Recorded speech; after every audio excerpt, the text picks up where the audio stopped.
साथ में maximum and minimum value of function, यानी कि जो y equal to Y of X आपको गिवन है उसकी मैक्सिमम मिनिमम वैल्यूज जब x 0 से π/3 के बीच में है तब वो अल्फा और बीटा है रेस्पेक्टिवली। इफ दिस और ये गामा और डेल्टा इंटीजर है देन गामा प्लस डेल्टा आपसे पूछता है।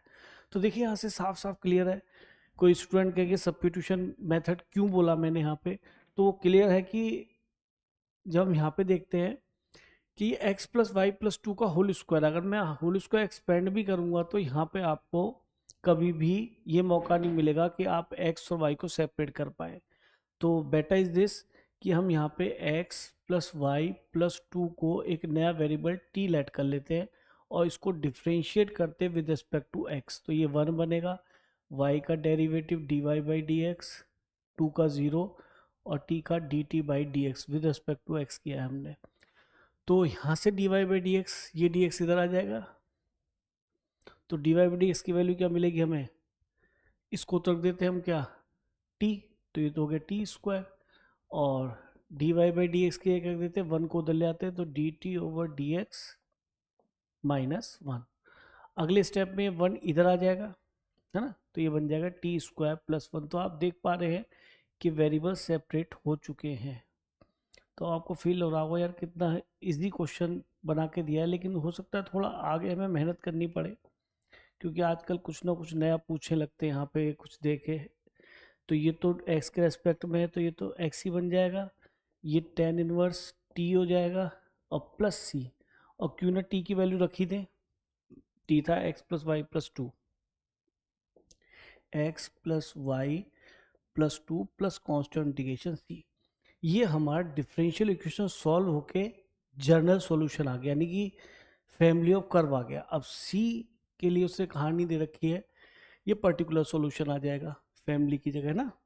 तो यहाँ पे हमने x को 0 y को -2 रखा, x को 0 और y को -2, टेन इनवर्स x को 0 y को -2, तो ये भी बड़ा बढ़िया है, ये भी 0 बन गया, टेन इनवर्स 0 0 होता है तो c की वैल्यू भी 0 आ गई। तो फाइनल हमारा जो सॉल्यूशन ऑफ आया डिफरेंशियल इक्वेशन वो ये करवाया x plus Y plus two, बस c तो खत्म ही हो गया।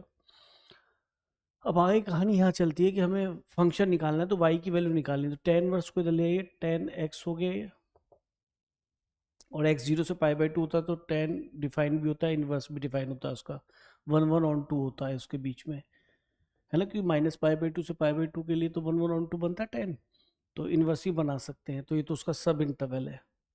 ठीक है, तो y की वैल्यू मिल गई आपको 10x, x को उधर ले गए, एक्स भी और टू भी दोनों को ले गए, तो कितना हो गया -x -2।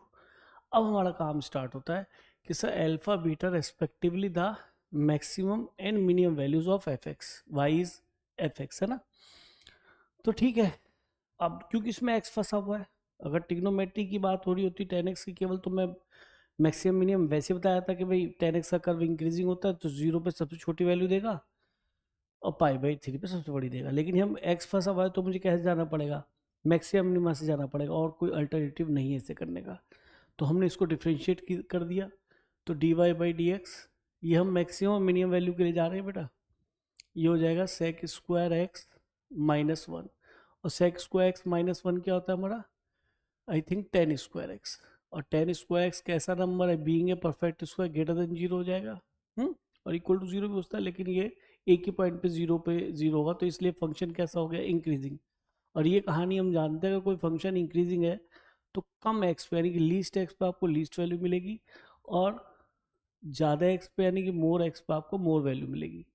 इट मीन्स इसकी जो मैक्सिमम वैल्यू है अल्फा वो हमें कब मिलेगी, जब एक्स कितना होगा π/3, तो π/3 रख दीजिए, 10 π/3 होता है √3, और ये π/3 -2, ठीक है। और बीटा क्या है हमारा इसकी मिनिमम वैल्यू, तो अब एक्स को क्या रखना है आपने 0 0 पे मिनिमम आएगी, तो इसमें 10 को 10 0 0 हो जाएगा और ये -2 आ जाएगी।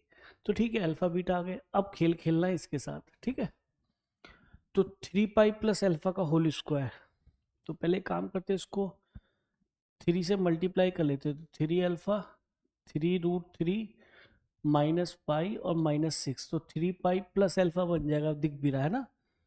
तो क्यों ना यहीं से निकालना स्टार्ट कर दें। इक्वल टू हो गया 3√3 माइनस 6, ठीक है। तो इसकी वैल्यू का हमें स्क्वायर करना है, तो होल स्क्वायर भी कर दो, जो काम करना है उसको करके ख़त्म करो। तो 9 और फिर √3 का 3, तो 27 स्क्वायर कर रहा हूँ, A square plus B square minus 2ab, तो 6×3 = 18, 18 दूनी 36 √3, तो ये हो गया 6 और 7 13, कैरी 1 63 माइनस 36 √3। ये तो इसके होल स्क्वायर की वैल्यू होगी। बीटा स्क्वायर कितना बनेगा 4, तो इसमें 4 और ऐड कर देंगे, ठीक है। तो 4 और ऐड कर दो। एक काम करते हैं, इसके अंदर 4 और ऐड कर देते हैं, तो लेफ्ट हैंड साइड आ जाएगी ना। तो 4 और ऐड किया तो क्या कितना है 67 माइनस 36 √3, और लेफ्ट हैंड साइड कंप्लीट हो गई। इक्वल टू क्या गिवन है, गामा प्लस डेल्टा √3। तो on comparing we have gamma is equal to 67 and delta equal to -36, और इसने क्या पूछा है, गामा प्लस डेल्टा, तो इन दोनों को ऐड कर दो। गामा प्लस डेल्टा कितना बन जाएगा आपका, ये तो उल्टा सब्ट्रैक्ट हो जाएगा 1 3, तो 31 आ गया ये आपका आंसर। तो फिल इन द ब्लैंक्स में 31 आ जाएगा। अब बताइए यहाँ अन्य से इसने, देखो यहाँ तक ही हमारा बोर्ड का क्वेश्चन है, यहाँ तक हम खूब क्वेश्चन करते हैं। और देखिए अब देखा जाए तो अगर बोर्ड में ये भी क्वेश्चन एक नंबर में आ जाए कि इसकी मैक्सिमम मिनिमम वैल्यू बताइए जब x 0 से π/3 के बीच में, तो definitely you will go through by application of derivative. तो यहाँ हमने एप्लीकेशन ऑफ डेरिवेटिव का यूज़ करा, तो एक यहाँ पे यूज़ हो गया। उसके बाद इंक्रीजिंग फंक्शन बना, तो कम x पे कम वैल्यू आएगी, ज़्यादा x पे ज़्यादा आएगी, तो उससे मुझे अल्फा बीटा आ गए। उसके बाद तो केवल एक आसान सी कैलकुलेशन थी, वो आप कर ही सकते थे। तो इजी क्वेश्चन था ये।